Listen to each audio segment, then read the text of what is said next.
வாயில்லா ஜீவன்களின் நன்றி உணர்வுக்கு சான்றாக ஒடிசாவில் நிகழ்ந்த ஒரு சம்பவம் ஒட்டுமொத்த இந்தியாவையே நெகிழ செய்துள்ளது. புவனேஸ்வர் அருகே உள்ள அங்கன்வாடி மையத்தில் 30 குழந்தைகள் விளையாடிக் கொண்டிருந்த போது திடீரென ஒரு கொடிய விஷப்பாம்பு உள்ளே நுழைந்தது.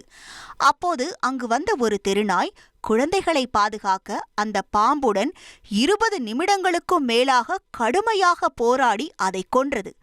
ஆனால் பாம்பின் விஷம் ஏறியதால் குழந்தைகள் அனைவரும் பாதுகாப்பாக மீட்கப்பட்ட சில நிமிடங்களிலேயே அந்த நாய் உயிரிழந்தது.